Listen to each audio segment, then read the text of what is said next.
You truly know the heartbreaking truth hidden behind the spotlight of Cher, the legendary goddess of pop. Today, Cher is approaching the age of 80, yet her life has been nothing like the glamorous image so many have come to believe. The world has only seen the lights and the fame, but behind the curtain lies a life filled with chaos, loss, and emotional wounds that never fully healed. In this video, you will witness firsthand the hardships Cher has endured, haunting moments that may leave you truly shaken. Let's get started. Cher's life began in a home filled with uncertainty. Her parents, Georgia Holt and John Sarkeesian, met at a young age. At the time, Georgia was working in a donut shop in Fresno, California, while John was a truck driver known for his charm and good looks. Their romance was brief but intense, and they married in a quick ceremony in Nevada, full of youthful hope and spontaneity. However, things did not unfold as they had imagined. Georgia soon realized that marriage was not what she truly wanted, and left shortly after. After some persuasion, she agreed to try again for 3 months, and before those months ended, she became pregnant with Cher. When Cher was just 10 months old, her parents separated permanently. Although she did not grow up close to her biological father, Cher maintained a deep sense of pride in her Armenian heritage, which he passed on to her, a part of her identity that would always remain important. Her early years were shaped by a series of changes, especially through her mother's multiple marriages. Among the father figures in her life, actor John Southall, Georgia's third husband, had the most presence during Cher's early childhood. Still, even that marriage ended when she was only 9 years old. Georgia Holt married a total of 7 times, including twice to Cher's biological father. In a 1978 interview, she shared that societal expectations of the time left her feeling pressure to marry in order to maintain respectability, as living with someone without marriage was not socially acceptable. As a result, Cher's childhood was filled with transitions, new homes, new men in her life, and never a lasting sense of stability. Her mother pursued a career in music and acting, but without consistent success, financial challenges became part of daily life. At just 2 years old, Cher's situation became so difficult that her mother temporarily placed her in a Catholic orphanage for several weeks, while trying to secure steady employment and housing. Cher and her half-sister also spent long periods living with their grandparents, often moving back and forth as their mother struggled to make ends meet. Her early years were filled with hardship, not only emotionally but materially. In a 2010 Vanity Fair interview, Cher recalled feeling ashamed of her worn-out clothes and how she was often scolded for damaging her shoes, as the family could not afford new ones. She even remembered having to hold her shoes together with rubber bands just to make it through school. There were moments of sudden contrast as well. One week they were eating canned stew and beans, and the next they were living in Beverly Hills. These drastic changes painted a confusing picture of life for young Cher, caught between dreams and harsh realities. These early experiences, though painful and uncertain, helped forge the strength, resilience, and depth that would one day define the woman the world came to admire. Cher's teenage years were marked by contradiction. Though she stood out for her striking appearance and vibrant personality, she often felt like an outsider among her peers. Deep inside, she carried a vivid dream. One day, she would be famous. While other teenagers were focused on classes or social life, Cher was already imagining where she would live, what she would wear, and how she would perform in front of thousands. Her heart was simply not in school, but it was not just about ambition. Cher faced genuine learning difficulties that made academic life even harder. She struggled with reading and writing, and during a time when little was understood about such challenges, she was often misjudged. Some subjects came easily to her, while others felt impossible. Her report cards often carried comments like, "not living up to potential," adding pressure to a system she already did not feel she belonged to. At the age of 16, during her 11th grade year, Cher made a bold decision. She left school to follow her passion. She moved to Los Angeles with nothing but her dreams and determination. It was there that she met Sonny Bono, a man already working in the music business. At first, their relationship was practical and platonic. Cher moved into his apartment as a housekeeper, but over time, a deeper bond formed. Their connection would go on to shape the next chapter of her life. Together, they created a musical partnership that captured the spirit of a generation. Their breakout hit, "I Got You, Babe," became a cultural phenomenon, an anthem of love and unity during the turbulent 1960s. With their unique chemistry, Sonny and Cher became household names. They continued to build on that success, with songs like "Baby Don't Go" and "The Beat Goes On." Their fame expanded rapidly, and the duo decided to try their hand at film. In 1967, they starred in the comedy Good Times, but despite their efforts, the film did not meet expectations. Undeterred, they poured their hopes into a more dramatic project, Chastity, written and produced by Sonny as a vehicle for Cher.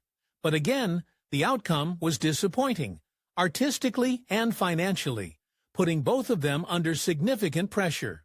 At the same time, the music scene was evolving, and the soft folk-pop style they had embraced began to lose ground to more experimental sounds. As audiences shifted their attention elsewhere, Sonny and Cher faced dwindling popularity. To adapt, they pivoted to a new path: live performances in Las Vegas. On stage, they reinvented themselves as entertainers, mixing music with comedy and forging a fresh identity outside the studio spotlight. This chapter of Cher's life was one of exploration, change, and resilience. It marked the beginning of a journey that would take her far beyond music, into the world of television, film, and an enduring legacy that continues to inspire.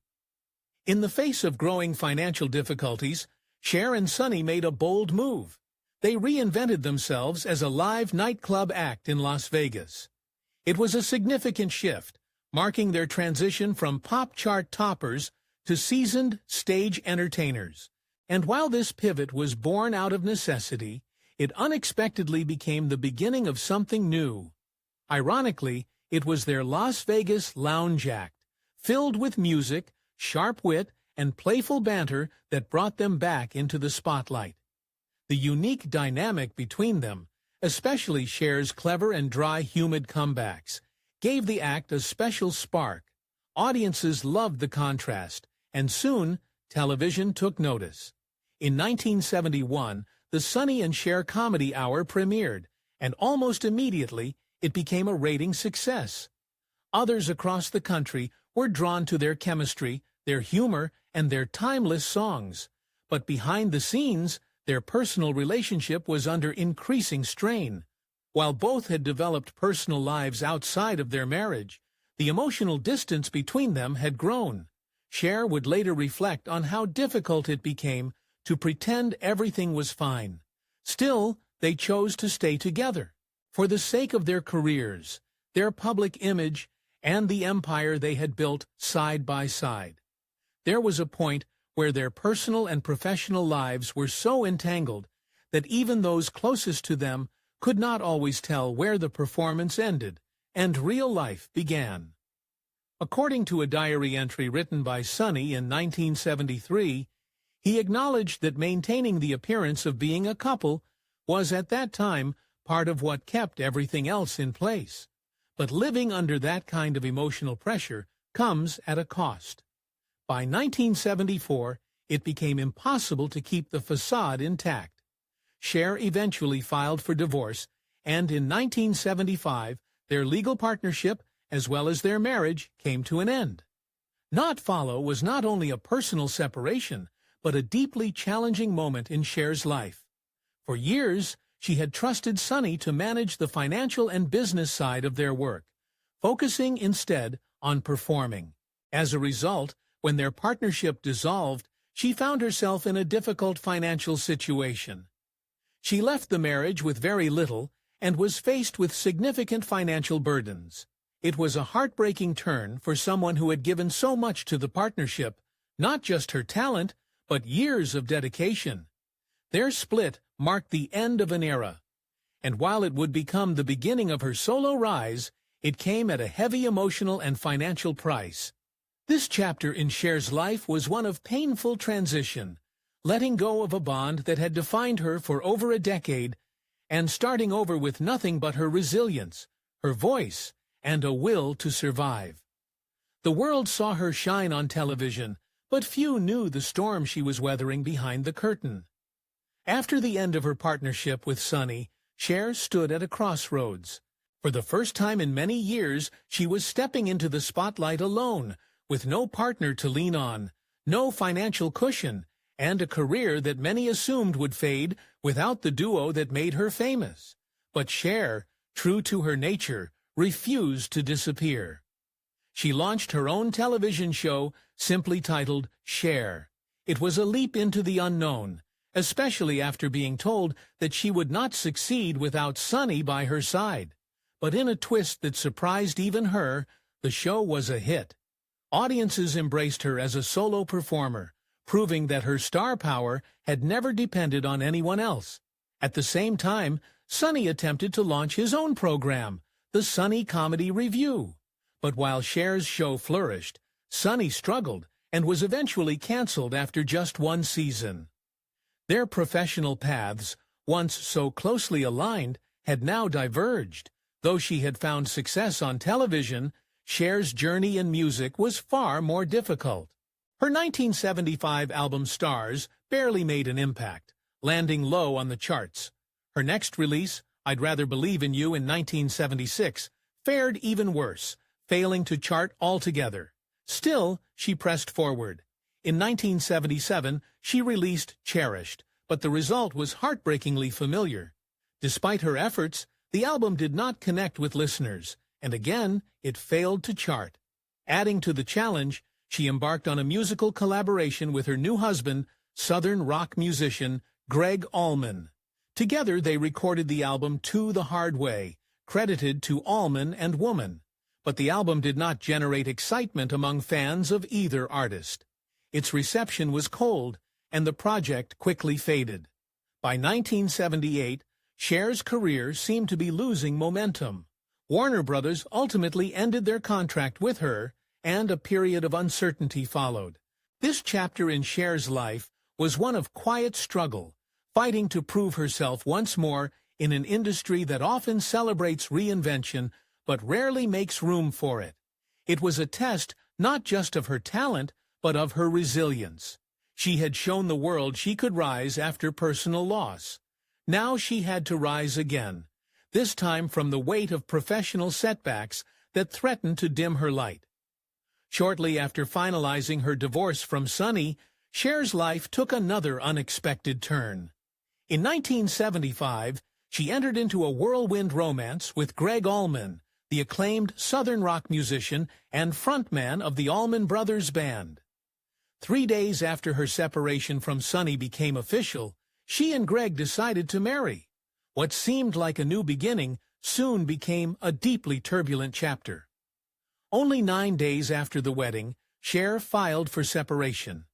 The world she stepped into with Gregg was very different from the one she had known, one filled with a lifestyle she had not been prepared for. It was a sudden collision of two very different worlds. Yet hope remained. Gregg expressed a desire to change, to build something lasting with Cher. He made efforts to heal the cracks that had quickly formed. Their bond, though fragile, was not yet broken. A month later, the couple reconciled, attempting once again to create something meaningful together. But the challenges did not disappear. When Cher made the difficult decision to reunite with Sonny for a reboot of their variety show in 1976, it placed further strain on her marriage to Gregg. The demands of fame, distance, and unresolved tension made it harder to move forward. Gregg eventually filed for divorce, But that, too, was not the end. Soon after, Cher discovered she was expecting their child. This news shifted the path once more, bringing a renewed sense of purpose to their union. They tried again, this time holding on to the hope of building a family. Their son, Elijah Blue, became the light they both needed. But the journey continued to be filled with tension. Despite their best efforts, the relationship was never able to find true peace. In 1978, they decided to part ways permanently. Years later, when reflecting on this chapter, Cher expressed her feelings with few words, but with great weight.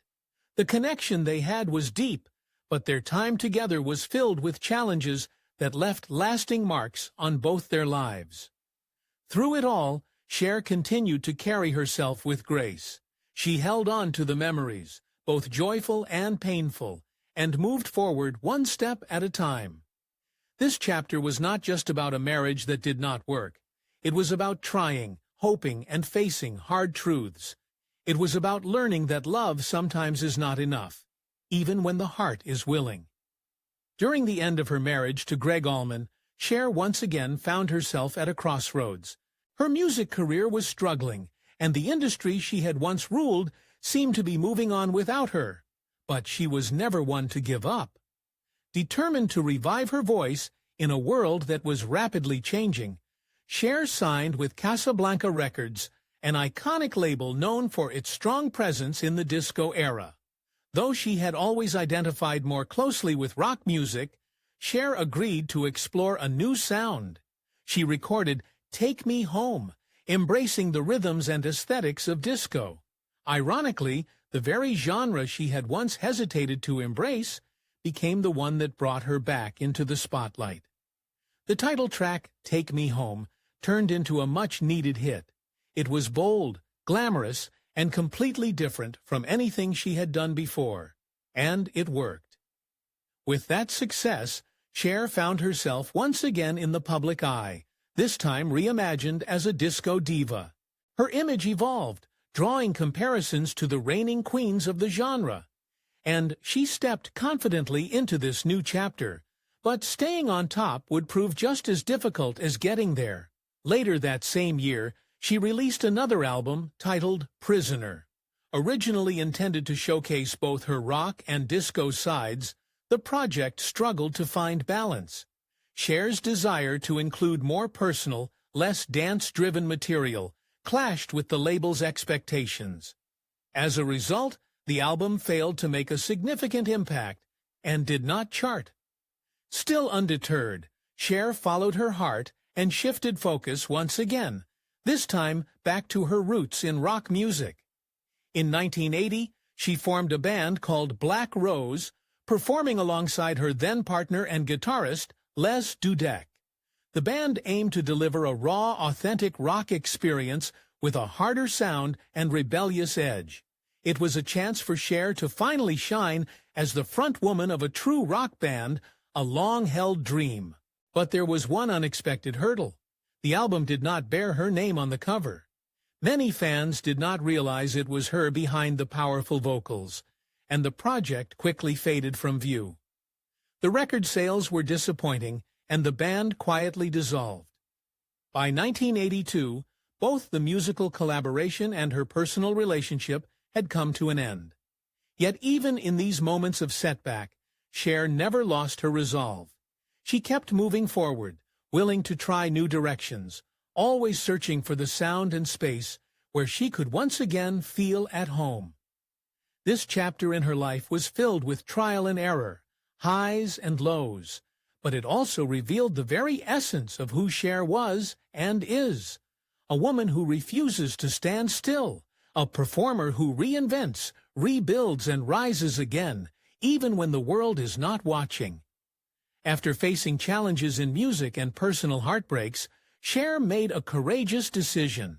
She turned her focus to something entirely new, acting. It was not just a career shift, it was a leap of faith, at a time when she could have quietly stepped back. In 1983, she took on a supporting role in the film Silkwood, acting alongside industry legends Meryl Streep and Kurt Russell. The story, based on the real-life events surrounding Karen Silkwood, was powerful and intense, and in it, Cher delivered a performance that stunned audiences and critics alike. Her role earned her a Golden Globe Award and an Academy Award nomination for Best Supporting Actress. For many, it was the first time they saw Cher not just as a singer or entertainer, but as a serious actress with depth, range, and heart. This marked a turning point. Over the next few years, she continued to build her reputation in Hollywood. She took on roles in critically acclaimed films like Mask and Suspect, further proving her ability to command the screen in both drama and complex character work. But the moment that truly cemented her place in cinematic history came in 1987. That year, Cher starred in Moonstruck, a romantic comedy that would change everything.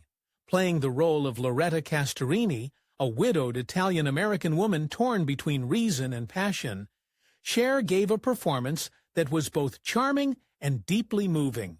The film's warmth, humor, and emotional honesty captured the hearts of audiences around the world, and Cher, with her unmatched presence and authenticity, won the Academy Award for Best Actress. It was more than a trophy. It was a powerful statement. A woman who had been doubted, dismissed, and defined by her past, had just become one of the most celebrated actresses of her time. This chapter in Cher's life was not just about success, it was about transformation. It was the moment when all the struggle, reinvention, and perseverance paid off. She had started over, and she had triumphed. The girl who once felt like she didn't belong in school, the young woman who wore rubber bands on her shoes, the entertainer who had been told she would not survive without her partner, now stood at the top of Hollywood on her own. Just as Cher had reached the pinnacle of her acting career, with awards, acclaim, and powerful roles confirming her versatility, life took yet another unexpected turn. While filming The Witches of Eastwick in 1987, Cher began to feel unwell. At first, the symptoms seemed minor, but over time they became impossible to ignore. What began as fatigue eventually led to a more serious health condition that would deeply affect her life for years to come. Though she was known for her energy and strength, Cher suddenly found herself battling a virus that weakened her body and spirit. The toll it took was far greater than anyone could see from the outside. As the illness progressed, she developed pneumonia and was forced to step away from her work completely. For 2 years, she could not act, she could not sing, she had to say no to roles she had long dreamed of, because her body simply would not allow her to go on. In an interview with the New York Times, she later shared just how painful that period was, not just physically, but emotionally. She said, "I was really upset about it. And who could blame her? To work so hard, to rise so far, and then be stopped by something completely out of your control." It was a quiet kind of heartbreak, the kind that builds in silence, away from cameras and applause. When Cher finally returned, she had to rebuild once again from the very beginning. This chapter was not marked by public drama or headlines. It was marked by quiet suffering, by strength that no one saw, and by a woman learning once again how to rise after being forced to pause. As Cher continued building her solo career in music and film, Sonny Bono began a transformation of his own, one that surprised many who had followed their journey. By the late 1980s, Sonny had stepped away from the spotlight of entertainment and entered an entirely different arena. Politics. In 1988, he was elected mayor of Palm Springs, California. It was a striking new chapter for the man who had once stood beside Cher on stages and television screens across the world. But Sonny was determined to make a difference. He continued to rise through the political ranks, and in 1994, he was elected to the United States Congress, representing California's 44th district. That was a new role, one that brought him both respect and responsibility, in a space far removed from show business. Though their romantic relationship had ended long before, Cher never stopped recognizing Sunny's role in her life. Their partnership had shaped a generation and shaped her. Then came a moment that no one was prepared for. While on a vacation in Aspen, Colorado, Sunny was involved in a tragic skiing accident. News of the incident spread quickly, and the world was stunned. But no one felt the impact more deeply than Cher. As soon as she heard, Cher flew from London to Los Angeles to be with her family. At Sunny's memorial service, she stood before friends, family, and the public, not as a pop icon, but as someone mourning a person who had once meant everything to her. Her eulogy was powerful and filled with emotion. Through tears, she honored Sunny's vision, his intelligence, and the way he had helped transform a quiet 16-year-old girl and himself into one of the most beloved entertainment duos of their time. She spoke not of the tension or the pain of the past, but of the respect and gratitude that remained. She reminded the world that behind the comedy, behind the music, behind the show, was a man with dreams and the courage to follow them, even in the most unexpected directions. It was a moment of closure, reflection, and deep humanity. Cher's voice trembled, but her words were steady. She was a tribute to a chapter of her life that, though complicated, had laid the foundation for everything that followed. Behind Cher's global fame and dazzling success lay a role that proved to be perhaps the most difficult of all, being a mother. Her career demanded long hours, constant travel, and a relentless spotlight. And though she loved her children deeply, the pressures of her professional life sometimes created distance that was hard to bridge. Her youngest son, Elijah Blue Olaman, opened up in a heartfelt 2014 interview about what it was like growing up with a world-famous mother.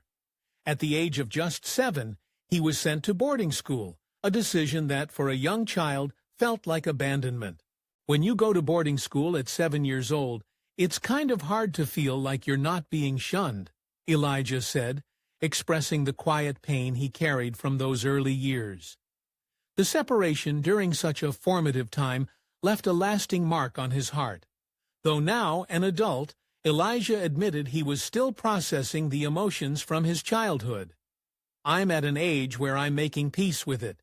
Because you just have to," he shared honestly. "But it still doesn't mean it's right." In 2013, there was a moment of hope. Elijah and his wife, Mary Angela King, briefly moved in with Cher in an effort to reconnect and rebuild. It was a time of promise, a chance to heal old wounds and rediscover their bond.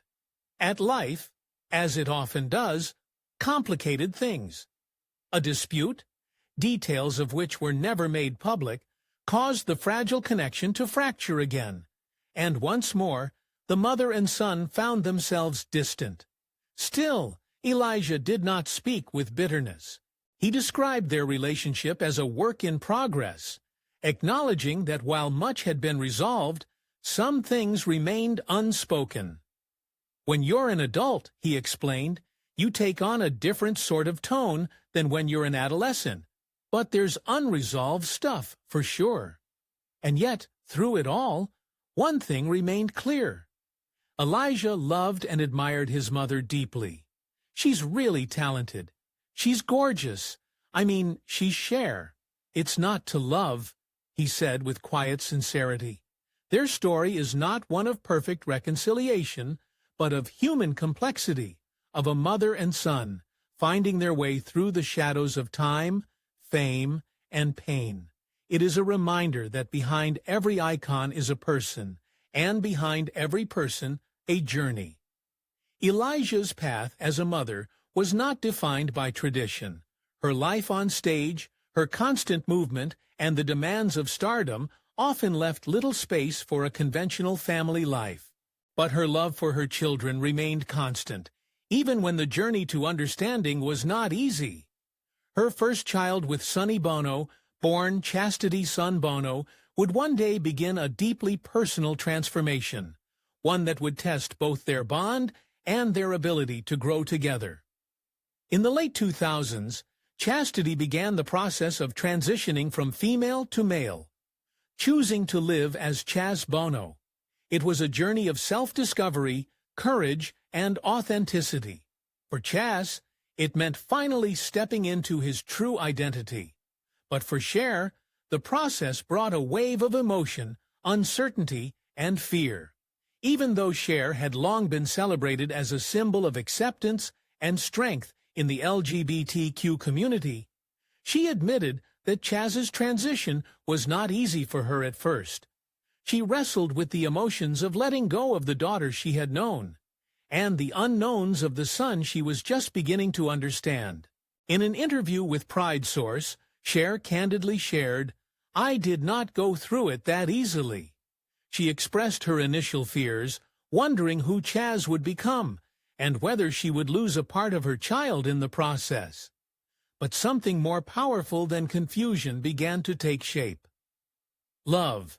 As time passed, Cher not only supported Chaz's transition, but became a passionate advocate for his happiness and his right to live as his true self. She listened, she learned, and above all, she chose love over fear. Reflecting on how far they had come, she shared, "Chaz is so happy now, and we get along better than ever." Their relationship had grown stronger, deeper, and more genuine. Chaz's journey was not just about personal transformation. It was about the power of being seen, understood, and accepted, first by oneself, and then by the people who matter most. For Cher, it was a reminder that motherhood is not just about raising a child. It is about growing alongside them. Through confusion, change, and healing, she stood by her child, embracing the journey for what it was, an expression of truth and a triumph of love. Cher is now approaching 80 years old, a milestone few reach with such resilience, legacy, and strength. But behind the glitter, behind the awards, and unforgettable songs, lives a woman who has endured more than most will ever know. She has faced loneliness in childhood, heartbreak in love, and the weight of being misunderstood, even by those closest to her. She has watched relationships fall apart, battled illness, suffered silence in moments when the world cheered loudest. And yet, she never stopped. Cher reinvented herself time and time again, through failure, through fear, through public scrutiny and private sorrow. Each reinvention was not a performance, it was survival, it was power reclaimed. She has lived many lives in one lifetime: the daughter, the mother, the icon, the outsider, the voice for those who had none. And through every chapter, joyful or painful, she stood tall with defiance, with elegance, and with that signature fire in her spirit. Her life may not be perfect, it may not be easy, but it is real, and it is hers. And maybe that is what makes her story so unforgettable. So if this journey has touched your heart, if Cher has ever given you strength through her music, her story, or simply her presence, please share your thoughts in the comments below. What moment in her life moved you most? What does Cher mean to you? Let us know, and together, let's celebrate the strength behind the spotlight.